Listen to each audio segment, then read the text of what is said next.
Bonjour et bienvenue à cette 15e édition des publications universitaires.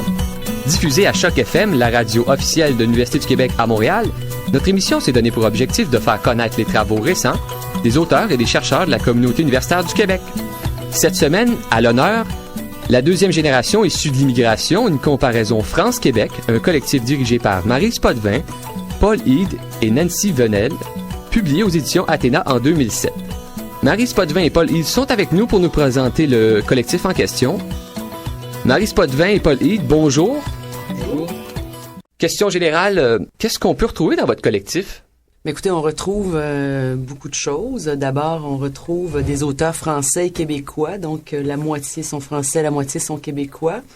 C'est un ouvrage qui a en fait débuté il y a longtemps comme projet, c'est-à-dire qu'en 2005 environ, on avait eu cette idée de faire une comparaison France-Québec. Donc, bien avant les émeutes dans les banlieues en France, les textes avaient été rédigés déjà. Donc, c'est pour ça qu'il n'y a pas vraiment d'analyse du phénomène des banlieues comme tel, parce que c'est des recherches de fond beaucoup plus que les chercheurs avaient menées, soit des analyses sociodémographiques, des études de quartier, des études, beaucoup sur les Maghrébins en France. Ici, c'est peut-être plus diversifié, la population qui est analysée, donc les jeunes d'origine haïtienne, de deuxième génération, et des jeunes arabes. Et des jeunes qui habitent dans les régions, donc des jeunes issus de l'immigration, mais de deuxième génération habitant dans les régions du Québec. Donc la population, peut-être le portrait est plus diversifié dans le cas québécois. Dans le cas français, ce sont surtout des jeunes maghrébins, d'origine maghrébine. Et l'intérêt au départ de faire cette étude-là, c'est que dans les deux cas, il y a très peu d'études. C'est-à-dire qu'il y a très peu eu de développement en France et au Québec sur le concept même de deuxième génération, contrairement à ce qui se fait aux États-Unis.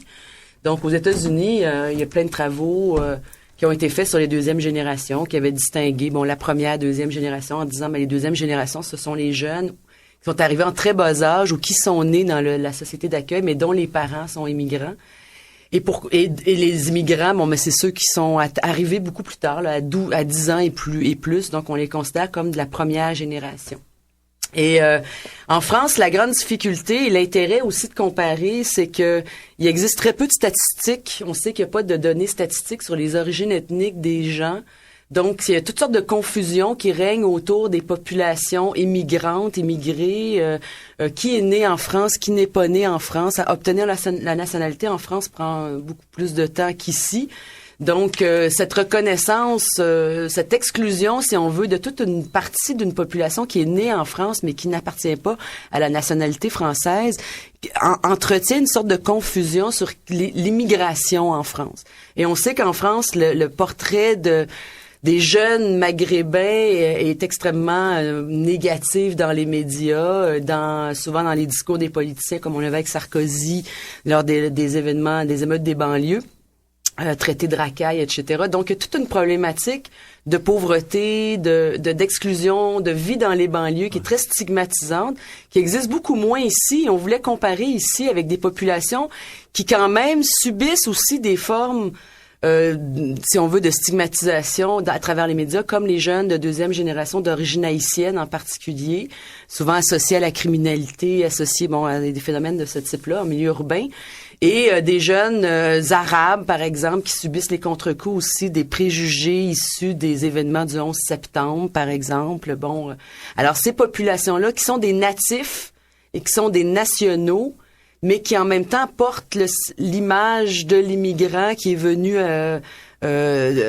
profiter du système, etc., dans les préjugés populaires souvent. Donc, comment ces jeunes vivent cette expérience qui est particulière à la deuxième génération? Et comme ils sont des nationaux, en général, les attentes sont les mêmes que pour les autres jeunes nationaux, québécois de vieille souche ou pas. Donc, ils ont des attentes face aux droits de la personne, au respect de leurs droits, qui sont pas les mêmes que souvent la population immigrante, qui a beaucoup moins d'attentes face au système. Donc, cette distinction sociologique était importante à considérer sous différents angles. C'est ce qu'on a fait dans l'ouvrage. Donc, il y a des articles qui sont peut-être plus sociodémographiques. Quelle est la mobilité sociale des jeunes? Par exemple, l'article de Patrick Simon, qui est à l'Institut national d'études démographiques. Bon, c'est quoi la mobilité sociale des jeunes d'origine maghrébine, de différentes origines. Il y a plusieurs groupes analysés. Donc, est-ce que ils ont la même accès à l'emploi, la même mobilité sociale, etc. Et il y a un peu aussi ces mêmes préoccupations-là de part et d'autre.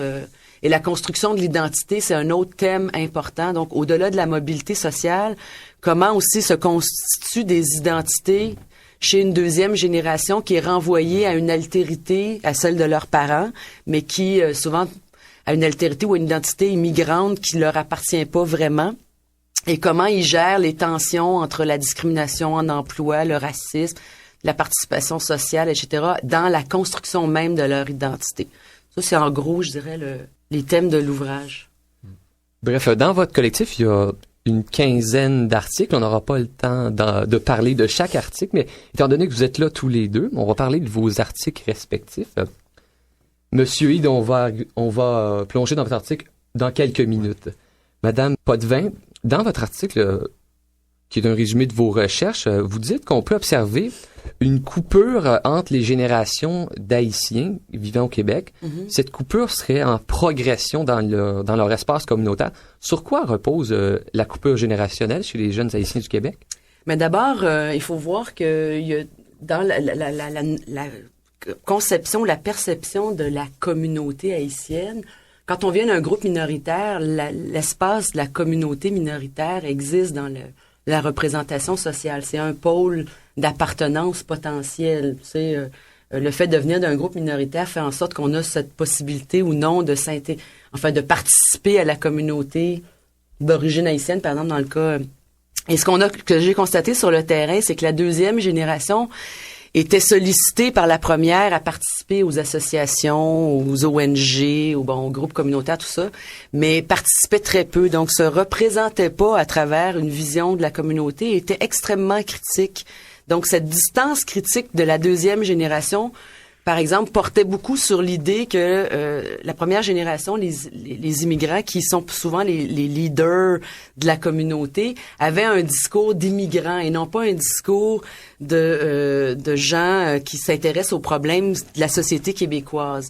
Donc, les organismes de la communauté haïtienne, les jeunes disent, par exemple, les jeunes de la deuxième génération disent que elle est trop axée sur Haïti, sur la politique haïtienne, alors que eux, ils ont des problèmes d'insertion en emploi, mais que personne s'en occupait au sein de la communauté. Ils n'ont pas de réseau, contrairement les jeunes de la communauté haïtienne se comparent beaucoup aux jeunes, par exemple, de la communauté juive ou de la communauté italienne. Donc, c'est souvent les points ces références-là qui reviennent constamment en disant, la communauté haïtienne n'a pas créé des réseaux d'intégration, alors que la première génération, la première vague même d'immigrants haïtiens était très, très éduquée.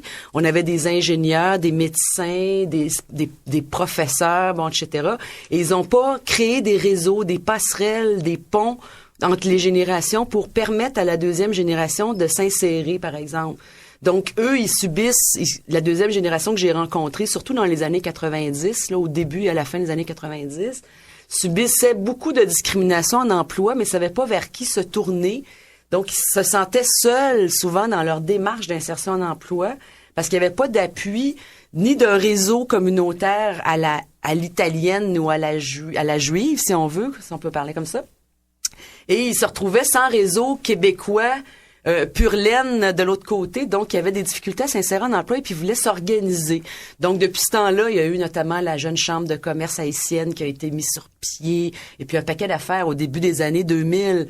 Mais dans le contexte de la fin des années 90, donc ils se sentaient beaucoup démunis et la critique était très acerbe à l'égard de la première génération d'origine haïtienne qui avait rien légué sur le sol québécois pour que eux puissent s'intégrer puis s'intéresser aux problèmes québécois, par exemple, la question de la souveraineté, qu'est-ce que la communauté en pense, la question des jeunes en emploi, qu'est-ce que la communauté... Bon, toutes ces problématiques-là qui sont spécifiques au contexte québécois, qui, eux, les interpellent parce qu'ils sont nés ici, c'est des jeunes Québécois, donc c'est à ces questions-là qu'ils s'intéressent beaucoup plus que envoyer des sous en Haïti. J'exclus pas que ça peut les intéresser aussi, mais pas beaucoup moins dans le discours, en tout cas, que j'ai entendu, que la première génération, par exemple. Donc, l'attitude de l'immigrant qui arrive, qui demande pas trop au système, etc., parce que c'est pas l'attitude que la deuxième génération a du tout. Au contraire, c'est plus une approche revendicatrice parce que c'est leur société ici. Donc, ils veulent traiter des problèmes de leur société et leurs problèmes expérientiels qui est spécifique à la deuxième génération. Donc, en gros, cette coupure-là, on la voyait très nettement. Madame Potvin, on va continuer avec votre article. Juste un instant, Monsieur Hyde, je vous vois... vous avez l'air d'avoir beaucoup de choses à dire. Mais on va continuer. Une autre question par rapport au milieu de l'emploi. Dans le but de favoriser l'intégration économique des minorités du Québec, il existe plusieurs mécanismes d'État. Qu'on pense au programme d'accès égalité ou à la discrimination positive. Est-ce que les méthodes d'intégration économique de ce genre-là n'ont pas un effet pervers indirect sur les minorités? Ben, ça dépend des milieux peut-être, ou ça dépend des... Il y a beaucoup de jeunes des minorités qui disent que c'est dommage d'être obligé de passer par là. C'est-à-dire que utiliser des programmes d'accès à l'égalité ne devrait pas en avoir besoin, mais ils comprennent en général le principe, c'est-à-dire c'est l'atteinte de l'égalité. Donc, pour avoir une juste représentation de tous les groupes dans la société, une représentation équitable, disons, ben il faut avoir un remède systémique pour changer des problèmes qui sont systémiques. Donc, les programmes d'accès à l'égalité visent à avoir une meilleure représentation des différents groupes et à permettre aussi qu'à compétence égale, les gens, c'est toujours à compétence égale, ben que cette représentation-là, à un moment donné, ait un effet, change un peu les cultures organisationnelles et les modes de recrutement des différentes entreprises ou de la fonction publique, etc. Donc, c'est important. Je pense que de plus en plus, les jeunes, en tout cas, moi que j'ai rencontrés, trouvaient ça dommage de passer par là, mais comprenaient relativement l'objectif. Souvent, quand on le voit dans le recensement, les questions sur les minorités visibles. Être obligé de s'identifier comme minorité visible, en soi, c'est stigmatisant. Mais lorsque l'objectif est l'atteinte de l'égalité, ben il y a une acceptation beaucoup plus grande. Mais c'est dommage qu'on soit obligé de passer par là parce que c'est la preuve d'entrée de jeu qu'il y a de la discrimination et qu'il y a des inégalités et qu'on essaie de les corriger même, donc malgré les... Oui. Si je peux me permettre, je suis tout à fait d'accord avec ce que Maryse dit, mais je pense que la bataille la plus difficile à gagner, c'est dans l'opinion publique du groupe majoritaire, parce que je pense que ces programmes-là, à l'heure actuelle, ont très mauvaise presse. On appelle ça de la discrimination à rebours. Donc, on a l'impression que pour pallier un problème de discrimination contre le groupe minoritaire, on va créer un nouveau problème en faisant la même chose au groupe majoritaire. Ben, derrière ça, il y a un petit peu, on occulte le fait qu'il y a des rapports inégaux là, entre les groupes et que si on laisse le marché à lui-même, un peu ce que disait Marie, si on laisse le marché à lui-même sans intervention politique de ce genre, le présupposé dans la tête des gens, c'est que tout le monde est égal, a les mêmes chances. Alors, je pense que là où il faut se battre, c'est d'essayer de montrer qu'il y en a qui partent déjà perdants ou avec les dés sont un peu pipés en ce sens que les gens de certaines origines ou qui ont telle couleur ou telle gueule, ils vont être désavantagés par rapport à ceux qui appartiennent au groupe majoritaire. Mm-hmm. Et je dis pas que c'est impossible de grimper les échelons dans notre société, c'est pas l'apartheid. Mais il y a un handicap sérieux qui est difficile à surmonter, puis je pense que des programmes comme ceux-là, comme dit Maryse, malheureusement on en a encore besoin, puis on pourra les bazarder le jour où l'égalité, il y aura plus de barrières systémiques à l'accès à l'emploi. Il faut juste statistiquement aussi, il faut regarder les raisons statistiques qui amènent ce genre de programme-là. C'est que pour les jeunes noirs en particulier, on sait que statistiquement, un jeune noir diplômé universitaire de premier cycle a le même taux de chômage, c'est les jeunes noirs de diplômés universitaires, le même taux de chômage que chez les jeunes blancs de d'autres origines, disons, que noirs, là, que dans le groupe des minorités, que les jeunes blancs qui ont un secondaire 5 ou qui ont à peine fini leur secondaire 5. Donc, quand on compare des données statistiques de ce type-là pour mesurer l'égalité ou l'inégalité entre les différents groupes en fonction des origines, ça prend toute son importance. Et c'est des programmes qui sont très, très axés ou en fait qui sont fondés sur des analyses statistiques assez pointues et très sophistiquées. Donc, on analyse le bassin de disponibilité de la main-d'œuvre dans des zones géographiques spécifiques pour essayer de voir qui aurait les qualifications pour faire tel type de profession ou d'emploi, etc. Donc, c'est c'est pas fait à l'aveuglette, ce genre de programme-là.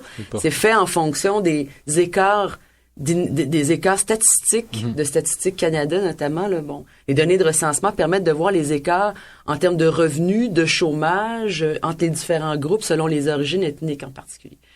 Donc, je pense que ça a une portée égalitaire, ça a une visée égalitaire, et beaucoup de jeunes, enfin, la population commence à comprendre un peu mieux peut-être, mais il y a toute une éducation des publics peut-être qui s'est pas fait autour de ces trucs-là, comme même, je dirais, pour faire un lien avec le débat sur les accommodements raisonnables, il n'y a pas eu d'éducation du public non plus sur la jurisprudence, comment on interprète la charte, c'est quoi la charte, pourquoi, c'est quoi l'atteinte de l'égalité, comment ça a évolué la notion d'égalité et d'antidiscrimination dans notre société depuis 30 ans.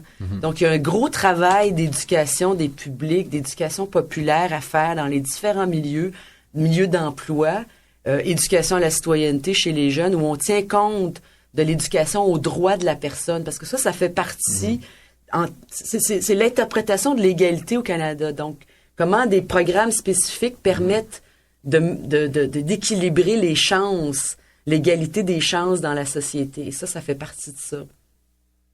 Monsieur Hyde, on parle d'éducation publique. Dans le collectif dont on parle en ce moment, vous avez signé un article qui porte sur les rapports de genre chez les jeunes Arabes du Québec, issus de la deuxième génération. Dans votre article, vous soulevez un fait qu'on oublie tout le temps ou qu'on ignore totalement. Vous dites qu'au Québec, la majorité des Arabes sont de religion chrétienne. C'est à peu près... je me souviens plus du chiffre que je cite exactement, mais il me semble que les choses ont changé. Là, c'est à peu près un sur deux. Ou j'ai dit ça, moi, de la majorité. Oui, dans votre article, on dit qu'il y a 1,13 Arabes chrétiens pour un Arabe. OK, oui, c'est vrai. C'est vrai. Mais si on regarde, les choses changent tranquillement, en fait, parce que si on regarde juste les immigrants récents, le ratio est beaucoup plus grand en faveur des musulmans. Mais si on regarde tous les immigrants, parce que l'immigration arabe a commencé... elle a commencé à la fin du 19e siècle, mais c'était encore très marginal. Elle a surtout pris son essor à partir à l'après-guerre, les années 60, les années 70. Puis là, il y avait une forte majorité de chrétiens qui, même si ces chrétiens-là représentent une minorité dans le monde arabe, pour toutes sortes de raisons dans lesquelles on pourrait pas embarquer, c'est eux qui ont fui ces pays arabes pour toutes sortes de raisons politiques, économiques ou autres. Et oui, c'est vrai. Donc c'est vrai que le portrait est beaucoup moins monolithique que ce que les gens pensent ou ce qu'on entend dans les médias, et ça complexifie un peu la question, parce qu'il y a une équation souvent entre arabes et musulmans, et il faudrait peut-être nuancer. Qu'est-ce qu'on retrouve en gros dans votre article? C'est un résultat de vos recherches? Oui, c'était en fait c'était les résultats c'est tiré de ma thèse de doctorat, et moi, ce qui m'intéressait, c'était beaucoup les marqueurs identitaires, de voir qu'est-ce qui fait que les jeunes de ce groupe en particulier se considèrent comme différents du groupe majoritaire, à partir de quels marqueurs. Et puis moi, je me suis intéressé, ça c'est un des facteurs qui m'a intéressé, mais c'est les rapports de genre.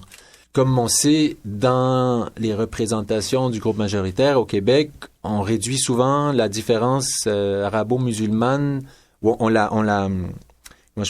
l'interprète beaucoup à partir de la question des rapports de genre. Hein. On dit, mais les musulmans et les arabes sont différents de nous parce que il y a une oppression de la femme, parce que les femmes sont dominées dans leur groupe. La femme est un acteur important un peu contre son gré. On n'a pas consulté les femmes, mais on en a fait des actrices importantes, des marqueurs identitaires importants. Et puis ce que moi j'ai décidé de voir, c'est aussi de montrer, c'est que à l'intérieur du groupe même, ils sont pas non plus étrangers à cette logique-là, puis les jeunes, les garçons comme les filles de la deuxième génération vont aussi utiliser les rapports de genre pour essayer de constituer leur différence par rapport au groupe majoritaire. Quand on leur demande qu'est-ce qui fait leur différence, on va leur dire, ils vont souvent dire, nous, les rapports de genre, c'est plus difficile pour nous de sortir, d'avoir des permissions. C'est les filles surtout qui ont fait valoir certaines restrictions. Les hommes vont aussi beaucoup faire valoir la sexualité, les normes de sexualité plus strictes dans leur culture. Mais dans tous les cas, c'est les filles qui généralement font les frais de cette norme sexuelle plus stricte. Et je pense que il y a un lien entre la deuxième et la première génération. C'est évident que les parents, souvent, ça a été prouvé avec d'autres groupes, arrivés en contexte migratoire, ils vont appliquer une morale éducative beaucoup plus stricte, de manière à essayer de sauvegarder une genre d'identité mythique dont ils ont le souvenir, et puis des fois qui correspond même plus à ce qu'on retrouve dans le pays d'origine. Et les filles, encore une fois, vont souvent, des fois, faire les frais de ce désir de maintien des traditions.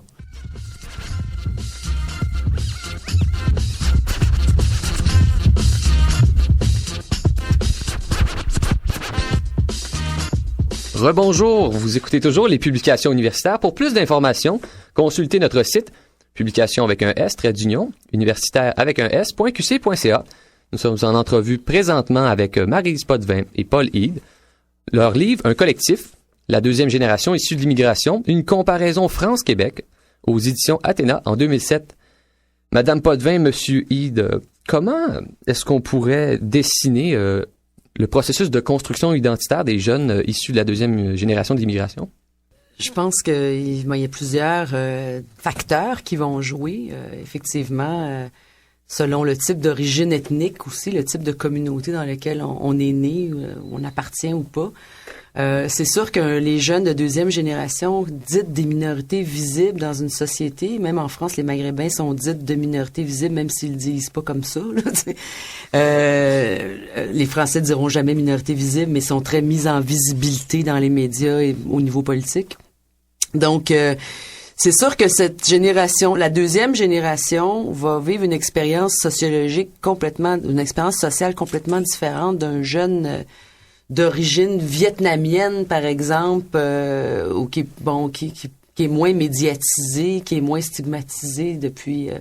Donc ça, on peut pas généraliser à l'ensemble des origines ethniques des gens, là, à l'ensemble des groupes, mais on peut dire qu'il y a des phénomènes qui peuvent se ressembler. D'abord, il y a, comme je le disais tout à l'heure, l'écart entre la première et la deuxième génération en termes de références culturelles. Le fait d'être né dans un pays d'accueil et d'autre part d'être immigrant, c'est complètement différent comme expérience. Un immigrant, quand il arrive à 12 ans, 15 ans, va avoir plus de problèmes d'adaptation linguistique, d'adaptation, d'acculturation, d'adaptation sociale avec la famille, etc.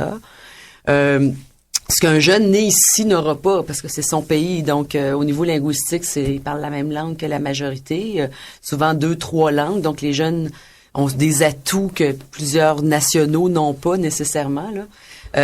Ils ont pas non plus l'attitude de l'immigrant qui arrive et qui pense qu'il peut faire n'importe quel emploi de chauffeur de taxi ou quoi que ce soit, parce que c'est en attendant ou parce que ses diplômes sont pas reconnus. Un jeune de deuxième génération n'acceptera jamais ça.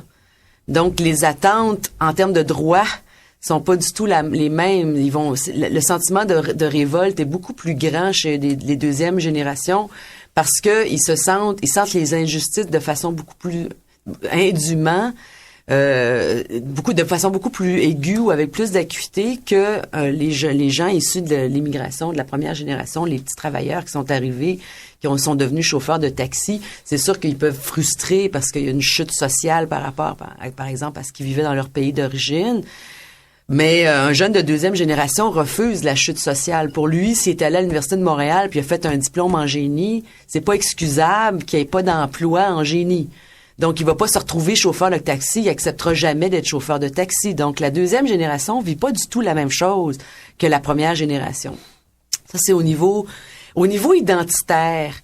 Par exemple, les jeunes d'origine haïtienne vivent, parce que je vais revenir à mon article, vivent une espèce de tension. C'est pas aussi facile que de dire ils appartiennent à deux cultures, etc. Pour moi, c'est beaucoup plus complexe que ça dans mes observations, là. C'est que il y a comme trois pôles identitaires qui vont jouer dans le cas des jeunes haïtiens en particulier à cause du racisme et de la discrimination. Donc, ces jeunes-là vont être renvoyés à une identité haïtienne parce que leurs parents sont haïtiens, mais la plupart sont jamais allés en Haïti, donc ils connaissent rien du pays d'origine des parents, donc ils savent pas ce que ça veut dire vraiment être haïtien. Et souvent, à l'adolescence, ils vont aller prendre des cours d'histoire sur Haïti pour savoir c'est quoi Haïti. Donc, ils connaissent pas Haïti. Donc, ils sont souvent renvoyés par le regard extérieur à l'haïtianité mais ils possèdent pas toujours. La haïtianité, c'est la maison chez eux, chez leurs parents. Ça n'a aucune autre signification dans leur tête. Donc, c'est la famille. Mais des fois, la famille refuse parfois certaines valeurs familiales ou une espèce d'autorité parentale qui peut leur paraître excessive. Donc, l'haïtianité, pour eux, c'est à la fois positif et négatif. Ça, c'est un premier pôle identitaire qui est à la fois positif parce que c'est affectif, c'est la famille, mais négatif parce que quand ils représentent la communauté haïtienne, c'est une petite communauté qui a pas beaucoup de pouvoir économique, qui a pas créé des réseaux, qui a pas, dans leur tête, c'est souvent ça. Donc, c'est pas un espace d'intégration sociale pour eux. Donc, c'est positif et négatif. Ils vont se référer au pôle black parce que être black, c'est la première image que beaucoup de gens auxquels ils sont renvoyés. Donc, être noir, ça veut dire quoi, identitairement parlant, pour un jeune d'origine haïtienne? Mais ça veut dire être stigmatisé, exclu, puis tout porter l'histoire de l'esclavage des Noirs, porter l'histoire de l'Afrique, bon, etc. Et pour un jeune d'origine haïtienne qui est arrivé ici, qui est né ici, il se sent comme un Noir américain qui a pas demandé à être aux États-Unis. Les Noirs américains ont été transportés de force d'Afrique, donc pour eux, ils se représentent leur négritude, c'est le terme qu'on utilisait à notre époque, la négritude qui s'est mise debout, pour reprendre le mot d'Aimé Césaire en Haïti. La blackness, si on veut, c'est à la fois aussi positif et négatif comme pôle identitaire parce que c'est les mouvements pour les droits civiques aux États-Unis, c'est Malcolm X, c'est tous les grands héros, si on veut, des mouvements black dans le monde. Donc, c'est la résistance, mais ça leur apporte pas des outils d'insertion à eux. Donc, être black, c'est une mode, c'est la musique, c'est les héros américains, c'est bon, c'est tout ça, mais c'est aussi stigmatisant. Donc, il y a une face positive et il y a une face négative. Être québécois, c'est le dernier pôle identitaire. Donc, il y a aussi une face positive et une face négative. Donc, chaque pôle a sa face sombre et sa face de lumière. Être québécois, c'est être né ici, avoir écouté Passe-Partout à la télé, aller au McDo du coin, avoir ses amis à l'école, c'est vivre, ils ont vécu tout le système scolaire québécois. Donc, c'est avoir les mêmes références culturelles que tous les autres jeunes Québécois, mais c'est d'être rejeté vers autre chose parce que ils sont d'origine haïtienne et ils sont noirs. Donc, en même temps, ils s'intéressent à ce qui se passe ici parce que c'est leur société. Donc, tous les débats politiques, les débats sociaux, c'est les mêmes débats que pour les autres jeunes Québécois. Mais en même temps, ils se sentent rejetés parce qu'ils sont pas totalement des Québécois dans l'imagerie populaire, si on veut.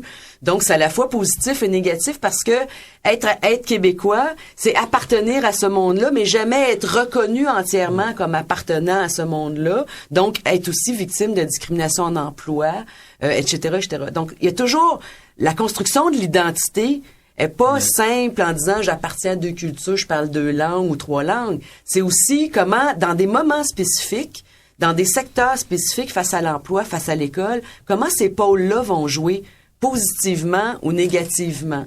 Comment ils vont être utilisés stratégiquement aussi par les acteurs. Souvent, être black, c'est cool. Souvent, être black, c'est pas cool. Donc, comment tu mets de l'avant ton identité black? Des fois, c'est pas par choix non plus. Des fois, c'est par choix, puis des fois, ça l'est pas. Donc, comment tu peux utiliser stratégiquement ton identité? Comment tu vas te normer à un type d'identité? Par exemple, si t'es avec juste des jeunes noirs puis t'es un jeune noir, ben, tu vas pas agir en traître face aux jeunes noirs pour aller avec la gang d'amis blancs. Donc, c'est aussi normatif, une identité. Donc, il y a plusieurs logiques sociologiques, stratégies, règles du jeu, etc., qui font faire que tes parties d'identité ou tes pôles d'identité vont agir différemment selon des contextes donnés, selon des situations que tu vas vivre particulières. Ça peut être positif comme ça peut être négatif. C'est ça que j'ai essayé de montrer dans mon article. Ben, peut-être juste ajouter ou compléter en disant que peut-être aussi il faut prendre en considération dans tout ça aussi le discours, non seulement la manière dont on traite les autres, mais aussi les minorités, les enfants des minorités, mais aussi le discours officiel. Contrairement à la France où il y a un discours républicain très fort qui somme les minorités de se considérer comme français et d'agir en français.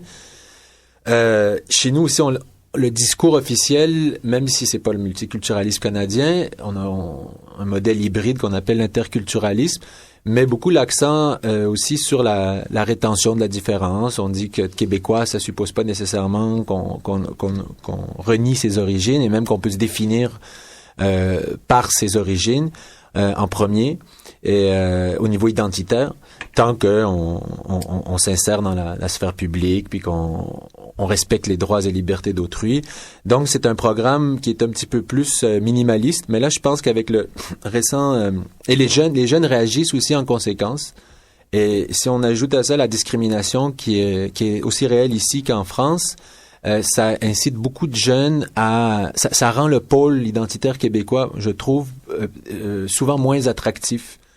Et puis il y a d'autres études aussi qui ont montré, souvent chez les minorités visibles, celles qui vivent la discrimination, vont se rattacher beaucoup à cette identité ethnique, cette identité autre, parce d'une part on les y renvoie, puis d'autre part parce que on est dans une société un peu une société nord-américaine où la différence culturelle, c'est de bon ton de l'utiliser pour se valoriser notre identité, pour définir qui on est. Donc je pense que les deux ensemble, ça rend c'est pas un programme d'intégration. Ce discours plus la discrimination va pas bien servir une intégration moi je pourrais dire volontaire ou un désir de s'intégrer puis de participer aux institutions chez la deuxième génération. Mm-hmm. Peut-être juste rajouter un truc là-dessus. Ce qui m'apparaît, dans le cas français, par exemple, ça paraît plus parce que on entend souvent de jeunes maghrébins qui sont français. Ils tiennent souvent à dire nous sommes français et ils se revendiquent comme français. Ce que j'ai beaucoup entendu aussi chez les jeunes haïtiens, c'est-à-dire on est québécois, comment ça se fait qu'on n'a pas les mêmes chances, comment ça se fait que etc., on est québécois. Donc ils affirment leur québécité ou leur francité là, on peut ça comme en France les jeunes maghrébins disent on est français mais on peut être musulman et français, on peut être, plein de trucs, là. On a plusieurs dimensions identitaires, etc. Mais cette affirmation-là, c'est une revendication des groupes, en général, qui sont les plus stigmatisés. Et dans le phénomène du racisme, c'est souvent, le racisme, c'est le refus de reconnaître le même et l'égal en l'autre, OK? Parce que c'est tu crées une différence pour l'inférioriser, etc. Donc, et c'est souvent les groupes qui sont les plus près qui sont les victimes de racisme. En général, c'est les plus près culturellement ou les plus près sociologiquement parlant. Du groupe majoritaire. Du groupe majoritaire. Par exemple, les Haïtiens sont francophones, etc. Et les Haïtiens, souvent, ils disent, on est tout à fait près des Québécois. Il y a plein de monde qui ont été dans le PQ. etc. Souvent, ils se revendiquent une proximité que d'autres groupes feront pas. Les Chinois, par exemple, ou des groupes qui sont beaucoup plus, qui ont une distance, comment je peux dire, pas une frontière, mais une espèce de distance culturelle qui est entretenue avec le temps. Alors que ceux qui sont les plus victimes de discrimination, c'est ceux qui veulent être plus proches, qui veulent être intégrés. Alors les jeunes d'origine haïtienne veulent être intégrés, comme les jeunes maghrébins en France revendiquent une intégration. Ils veulent être intégrés, et c'est ça qui est spécifique, je trouve, à ce type de problématique dans l'expérience sociale de la deuxième génération. Les plus stigmatisés sont ceux qui veulent le plus s'intégrer. Et pourquoi ça demeure aussi tendu? Pourquoi ça devient le symbole des difficultés d'une société? Ça, c'est important parce qu'on en a beaucoup parlé dans l'ouvrage. Les deux groupes, les groupes les plus stigmatisés dans les deuxièmes générations sont devenus des symboles de ce qui va mal dans la société, des symboles de l'immigration, des symboles des dérapages dans les débats publics, des symboles de la criminalité, tous les problèmes sociaux de la société française et québécoise sont concentrés sur ces groupes-là. En gros, là, je généralise un peu quand je dis ça. C'est plus le cas en France quand même, il faut dire. Beaucoup en France, justement. Ouais. Donc, la deuxième, les jeunes maghrébins de parents ouvriers des années 70-80, là, sont beaucoup le symbole, et c'est eux qui ont fait avancer indirectement, souvent sans le vouloir, les politiques publiques. Tout le discours public, le discours normatif, c'est aussi pour régler le cas des jeunes maghrébins en France. Puis ils sont devenus vraiment le symbole de ce qui va mal en France, tu sais. Même si c'est très indirect dans les discours, même si c'est très... Donc, ils portent symboliquement tout ce poids-là Quand on regardait, par exemple, dans le débat sur les accommodements raisonnables, les images des immigrants, ben c'est toujours les plus visibles, hein. C'est le musulman, le turban, puis le noir, tu sais. Donc, t'avais tout le temps un noir, un kirpan, donc les plus visibles. C'est pas la personne qui a pas d'identification religieuse ou ethnique, ou en tout cas phénotypique, la moins visible, qui est mise à la page couverture du Journal de Montréal. Mm-hmm. Ça va toujours être le noir, le turban, puis la femme voilée, tu sais. Fait que t'as toujours les plus visibles, tu sais, c'est tout ce qui est visible. Ça, nous, on voulait mettre en évidence un peu plus peut-être les jeunes qu'on dit visibles, parce qu'ils sont toujours les symboles de ce qui dérape, ou des tensions sociales, tu sais, difficultés d'intégration, d'adaptation, etc. Donc, ils portent aussi symboliquement ce poids-là, je dirais. Mm-hmm. On parle d'intégration en ce moment. Monsieur Hyde, dans votre article, vous dites quelque chose d'assez significatif. Vous dites que suite à la migration, les traditions se voient investies d'un rôle additionnel qu'elles n'avaient pas avant la migration. Après l'installation dans un nouveau pays, les valeurs traditionnelles prennent le rôle de rempart contre l'assimilation. Oui, c'est que j'en parlais un petit peu tout à l'heure. Là, c'est-à-dire que c'est des traditions qui sont importées du pays d'origine, mais c'est souvent des traditions qui sont inventées ou réinventées, en ce sens que il n'y a pas dans toute la culture, dans la culture, le bassin de traditions et de normes puis de modèles de comportement propres à une culture. Chaque individu, généralement, est libre de puiser, quoi qu'il y a des pressions sociales liées aussi à notre appartenance comme femme, comme homme.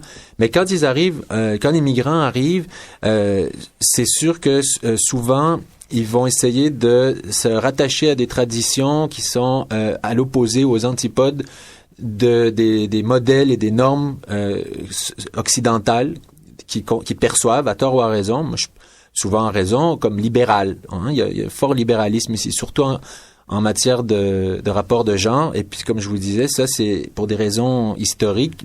C'est devenu, à partir des années 70, dans le monde arabe, beau musulman, avec la montée d'un certain intégrisme musulman, la question des traditions en matière de rapport de genre en sont venues à jouer un rôle essentiel dans la définition, les définitions identitaires collectives, qu'elles soient structurées sur une base religieuse, nationale, par exemple, ou pan-nationale, comme arabe. Alors toujours en rapport, c'est un petit peu des conséquences ou des séquelles d'un certain colonialisme puis d'un néocolonialisme où l'Occident est considéré comme un facteur de perte culturelle, il y a une colonisation un peu des mœurs qui est perçue en tout cas comme telle par les gens. Alors les immigrants, quand ils arrivent ici, en Occident même, ils sont encore plus, je dirais, paniqués ou à l'idée de voir que leur tradition, leur culture, qui est déjà menacée, c'est sûr, à cause de la migration, en tout cas d'une génération à l'autre, ça c'est sûr. Mm-hmm. Là, ils se rattachent à ce qu'ils perçoivent comme les meilleurs remparts, c'est-à-dire les traditions. Des traditions qui ont été érigées par souvent des mouvements religieux comme des symboles d'authenticité par rapport à l'Occident, par exemple. J'aimerais ajouter quelque chose là-dessus parce que ce qui est intéressant si on compare, mettons, la première, deuxième génération, la famille immigrante, comme tu dis, exactement comme tu dis, souvent qui arrive...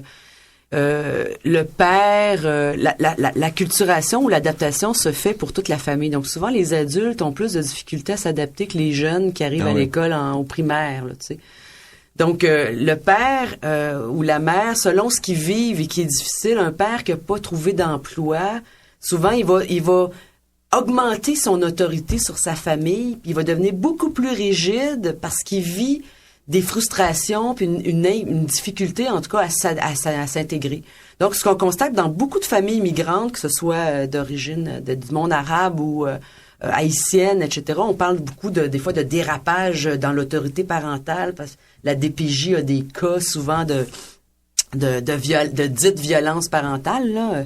parce que la raclée dans plusieurs pays, ça existe encore. Donc, les parents, souvent démunis ou en difficulté d'adaptation ou en difficulté d'insertion professionnelle, financière, puis tout ça, vont avoir tendance à se rabattre sur la famille puis à devenir hyper over-control. Ça crée une espèce de situation d'over-control où les jeunes, c'est comme la seule chose qu'ils peuvent contrôler et ils vont avec excès, si on veut, redoubler d'autorité parentale sur leurs jeunes. Et ça, c'est un phénomène qui est pas généralisé, je dirais, mais qui peut, en tout cas, être assez important dans plusieurs populations immigrantes.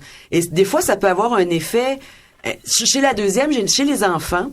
Donc, l'effet que ça peut avoir chez les enfants, cette super autorité-là, c'est une mise à distance critique des valeurs parentales par rapport. Et souvent, un jeune qui va décider, une fille, par exemple, à l'adolescence, qui va décider de porter le voile, si son père l'a obligé avec fermeté depuis qu'elle est très, très jeune, elle va le porter, mais avec une très grande distance critique par rapport à ce que ses parents ont dit. Souvent, ça devient plus qu'un choix personnel, mais un refus en même temps de l'autorité. Cette jeune fille-là peut très, très bien refuser l'autorité parentale puis ses excès, mais porter le voile quand même, mais selon elle, par choix, avec une distance critique, c'est-à-dire ça devient un acte plus lucide ou un acte volontaire. Et souvent, la distance critique qui est acquise parce que ils se rendent compte, les jeunes, qu'il y a un écart entre ce que la famille préconise comme valeur puis l'over-control parental puis ce qu'ils apprennent à l'école. Donc, l'écart entre les deux mondes, ils sont tout à fait conscients puis il faut qu'ils naviguent entre ces espaces-là, entre ces mondes-là. Mais le jeune développe une distance critique puis finit par choisir, dans la construction de sa propre identité, il finit par choisir des éléments ou bien il repousse la famille et les valeurs parentales, ça peut avoir un effet repoussoir, puis là, ça crée des crises, puis la DPJ s'en mêle, ou, en tout cas, tu sais, il y a toutes sortes de situations aussi en famille immigrante, là, famille immigrée, puis t'as une acceptation de jouer le jeu chez le jeune de deuxième génération dans la famille, mais il va choisir des parties originales de ces éléments culturels de la famille pour le monde extérieur, le monde scolaire, etc., dans lequel il navigue par ailleurs. Donc, c'est vraiment...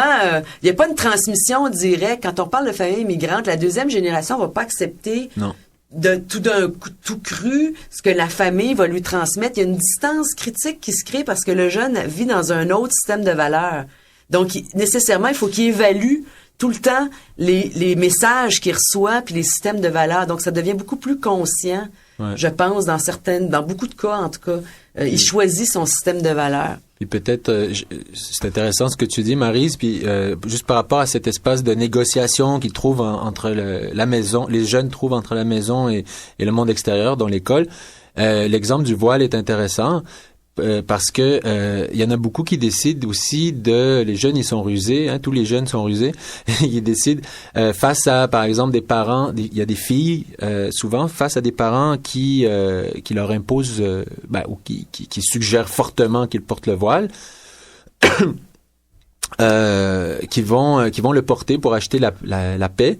Et aussi pour rassurer les parents, parce que souvent ce voile-là, c'est considéré comme un gage de pureté, un gage de bonne conduite, et ça va être perçu par les autres, par les parents aussi, par les autres. Donc ça donne une certaine liberté, une marge de liberté à la fille de pouvoir sortir en public, de pouvoir parler à des garçons, de pouvoir aller à l'école.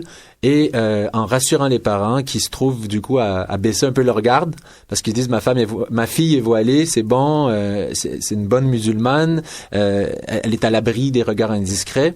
Alors il y a des études avec des entrevues qui ont montré que souvent ces filles-là vont utiliser alors stratégiquement aussi le voile, peut-être inconsciemment, pas nécessairement consciemment, mais pour gagner un certain espace de liberté. Puis ça, c'est vrai autant ici que dans le monde arabe, ou peut-être même plus dans le monde arabe. Et en France aussi. Et en France aussi. Particulier. Ouais. Ouais, mais c'est intéressant parce que souvent, dans le premier débat sur le voile qu'il y a eu au début des années 90 en France, beaucoup de gens disaient, oui, mais en dessous du voile, il y a le jean, il y a le paquet de cigarettes, puis bon, ça veut dire que sous le voile, il y a une personne qui amalgame différents systèmes de valeurs. Tu sais, il y a pas juste, c'est pas juste le symbole, la fille voilée, c'est la fille qui va justement en profiter, qui va porter le voile, mais qui va aller s'amuser avec ses amis, fumer des clopes, puis tu sais, c'est tout ça. Donc le voile, ça peut être un usage stratégique. Il y a aussi un autre article sur les jeunes filles voilées, les beurrettes là en France, là, Oui, dans de Nassira Guénif, qui montre très très bien comment il y a le symbole du voile qui peut être qui est très stigmatisant, tu sais, la jeune fille, la virginité de la fille, etc., qui passe par le voile, mais qui a l'air d'être anti-occidentale en portant le voile. Donc c'est comme si elle refusait systématiquement toutes les valeurs de l'Occident parce que apporte le voile, alors que c'est pas le cas nécessairement de 80 peut-être %, je sais pas là, mais de grand nombre de jeunes filles qui portent le voile. Donc c'est pas une opposition nécessairement au monde occidental ou aux valeurs occidentales, mais c'est souvent perçu comme ça, un refus des valeurs occidentales qui passent par le symbole du voile. Souvent, ce qu'elle montre aussi dans son article, Nassira, c'est qu'on va Nassira Guénif Souleyman, c'est qu'on va dans le discours majoritaire, on a des grilles très simplistes pour essayer de se représenter l'autre. Elle dit en France, il y a comme, puis c'est des catégories binaires qui s'alimentent ou qui prennent leur sens par rapport à leur double opposé. Elle dit par exemple, il y a le garçon musulman. Alors là, ça évoque tout de suite la criminalité, ça évoque le religieux qui veut pas s'intégrer. Et par opposition, t'as le bon garçon, je pense le garçon arabe ou non, donc qui lui, oui, est arabe, mais qui veut quand même s'intégrer, qui a laissé de côté toute sa religion puis ses différences culturelles pour devenir un bon petit Français. Chez les filles, t'as la fille voilée versus la bonne beurette, qui est la deuxième génération, qui peu à peu, a un certain héritage, mais qui surtout est française d'abord et avant tout. Et puis je pense que chez nous, on peut aussi faire un parallèle. On en parlait un petit peu avant l'émission avec Maryse. Il y a le musulman intégriste versus le musulman modéré. Et c'est comme si on a besoin dans le débat sur les accommodements raisonnables, on a beaucoup entendu parler de ça. De dire, il n'y a pas juste des intégristes, il y a aussi des modérés. Alors, on avait comme un besoin, on avait deux figures qui s'opposaient et il fallait mieux noircir l'intégriste pour pouvoir réhabiliter le musulman dit modéré.